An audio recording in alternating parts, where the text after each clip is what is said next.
By now, we all know Jay Ellis, the actor. He was Blue, the rookie future superstar, in Mara Brockett Kills the Game. He's Lawrence, the boyfriend we all love to love and, well, hate in Issa Rae's Insecure. He has a new project currently airing right now, horror thriller Black Box, and more producing projects are on the way. We chat.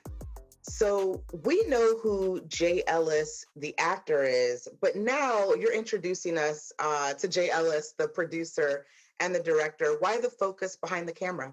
So for me, I think this is 100% that being able to, give a first-time feature writer an opportunity and a first-time director an opportunity to go out and get a movie made is, it's a beautiful thing, and I'm happy to be a part of it. At what point did you decide that, really kind of understanding what power is like behind the camera was something that you wanted to explore? Was there something that happened on your journey as an actor that made you think about those things, or what was it? I mean, I definitely remember when I hit Mara and I was like, yo, would you mind if I camera operated for and she was like, what?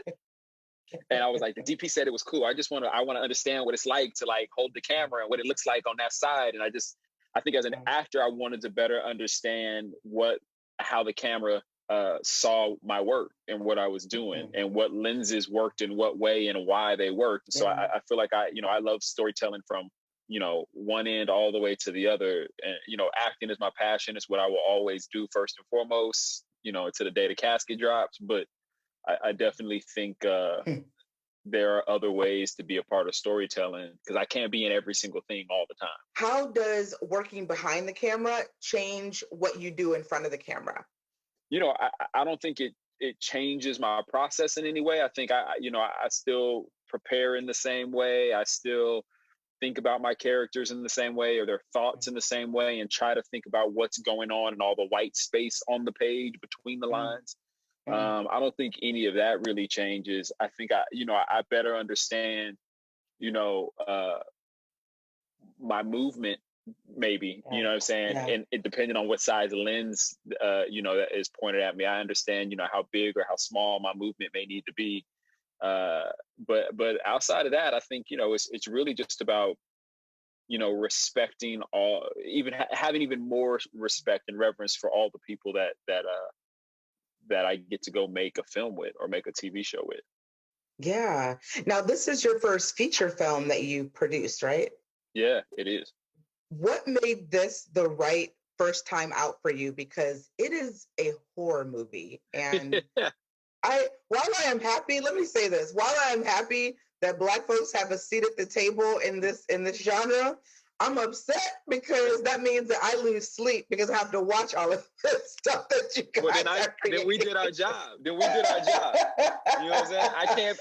Unfortunately, I'm sorry. I'm not sorry that you lost sleep because that means we did our job. Nah, I mean, I first read this script on the Blacklist. Shout out to Franklin Leonard, a brilliant mind who obviously brought the Blacklist together. And I'm always talking to him and looking for material. And it really started out with me looking for a feature to go act in. It's how it truly all started. And I read this script and I was like, oh, this is an amazing story. I didn't see the twist coming. The relationships between all the characters I absolutely loved. Their search for doing whatever it took to keep their families together. For each of them, right? For Nolan, for Thomas, for Ava, for Dr. Brooks, like every single one of these characters is fighting to keep their family together, and they're complex and they're layered. And, I loved the idea of like, how far will we go or what will we do, especially if grief is in the picture, like what will we do to make our families whole again? And I just loved that journey. And I felt like we don't really get to see that on us that often. Yeah. Are you a fan of that genre? Because we haven't seen you act in a horror film.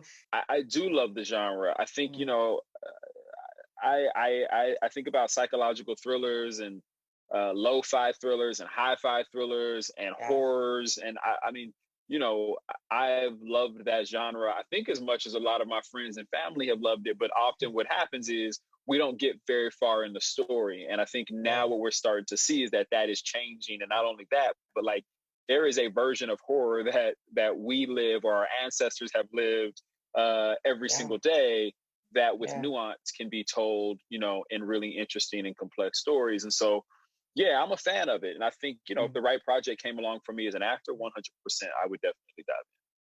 Okay. 100%. Okay.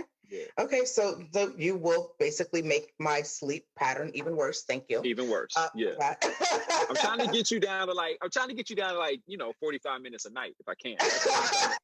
I'm trying to get you right there in that. It's not right, Jay. It's not right. What types of projects are you and your production arm looking for moving forward? Yeah, I mean, I'll say when we started the company, the first thing that we really talked about was, I think, two things. One was, how do you take a world that you think you know, or maybe even a world that we haven't seen, although there aren't that many of them, but how do you take a world that you think you know and turn it on its axis and show you that world from a completely different point of view? We use Insecure as an example of that, right? You think you know South LA, but all of a sudden that show, you put it on its axis and it shows you South LA through the lens of two Black women, and it's a completely different world than what you ever thought or what you knew. And so, we use that as an example. And what we also started out with was we loved working with young creatives. There were so many people who were like, oh, we want fresh voices. We want the next this person. We want the new hot whatever. But they kept going back to the same well, or they just didn't know where to look. And, people send me stuff nonstop.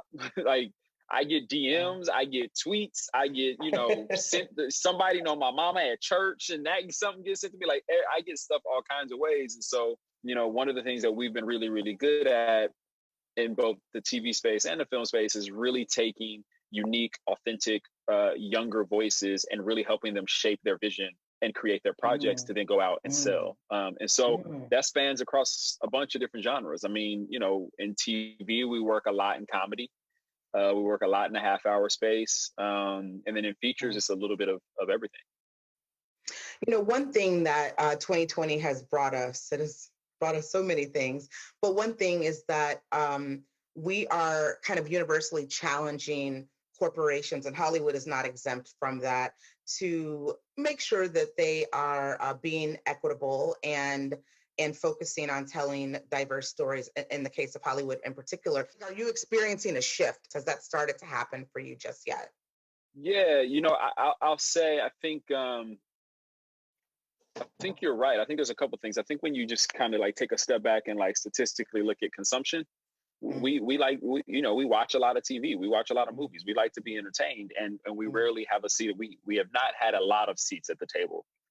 We've had a few, but not enough. And then I think, when you look at the predominant stories that have been told and the way we've been portrayed in media, and then obviously what's happened over the last,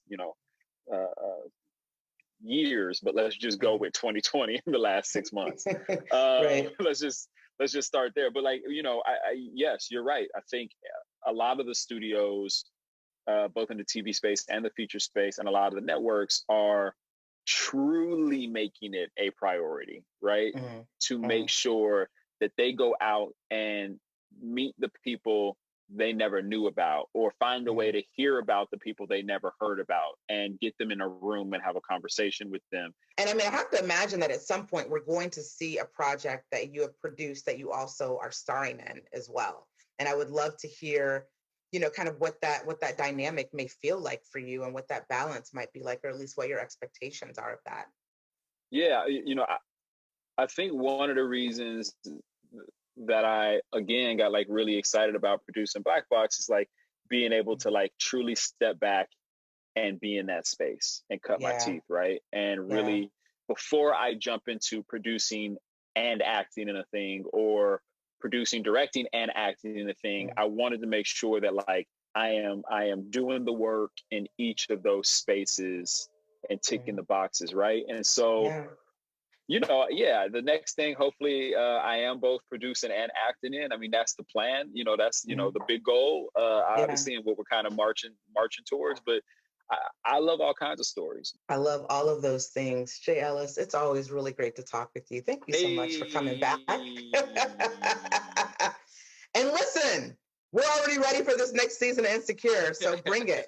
Bring it. Y'all done hit us with the 1-2 gut punch. So we're ready to see how this next chapter begins. I am too. I'm excited to see how it begins. We're just starting to get our table reads now, so the scripts are just slowly starting to trickle in. Okay. We'll start filming top of the year, God willing. So yeah. Up next on Another Act, Luke James.